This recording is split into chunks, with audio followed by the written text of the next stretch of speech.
Hayyeen harka fuunee akkam jirtu kabajamtoota hordoftoota maatiiwwan chaanaala keenya Oromiyaa show.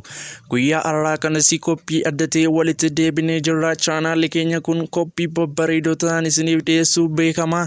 Maarreen egaa warreen chaanaala keenya maatiin ta'in jirtanii ammuma subscribe godhaa maatii nuuf ta'a jecha warreen chaanaala keenya irraa immoo wantoota isin hin barbaachifne gadhiifneerra yoo ta'e gochoonni kana godogoggoraa yoo jiraatan gamanumaan nutti maanu gorfachaa deemaa sinin jecha hanga xumura koppii keenyaatti nu waliin ta'a. Koppiin keenya guyyaa har'aa artistii Ittiiqaa Tafarii walaloo inni Caalaa Bultumee barreesse isiniif dubbisee sagaleedhaan isin qaqqabsiisa jechuudha. Gamanumaan koppii keenya guyyaa har'aa like godhaa isiniin jenna.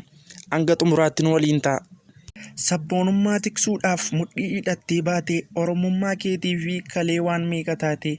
Gammoojjii lafa onaa bakka dhiiraa oolteetta geerartii qeerroo kaaftee hidhattee soololteetta eenyummaa keen beekaa kaleessarraa jalqabe gantuudha siin jechuu afaan koo dadhabe kaleessa ka'aa jettee nuttiyyuu onnee horte osoo galmaan hin ga'in kaayyoo kee irraa gorte beekta madaan Oromoo bilisummaa maleen fayyuu jaallanati waliin turte achuma jiru ammayyuu dhiira bosona jiru mana kee galtee raftee mee dhugaa jiru imi kaayyoo kee in sharafte gaafa waliin taphattan mee waalii waliin jettan laata kalee hin milkeessitamu nyaatta kaayyoo Hacaaluu Hundeessaa naaf deebisi gaaffii koo sin gaafadhaa gad qabee suuraa kee kana laaleen gantuu jechuu dadhabe.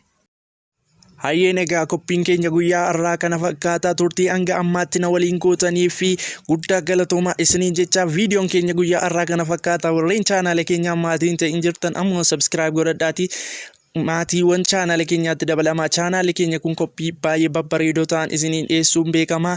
Maarreen koppii keenya immoo yoo yaada qabaattanii karaa keessaa koomentii nu gochuudhaan nu ga'uu dandeessu jechuudha. Gama kootiin nagaan tura hanga koppii biraa walitti deebinutti bye bye.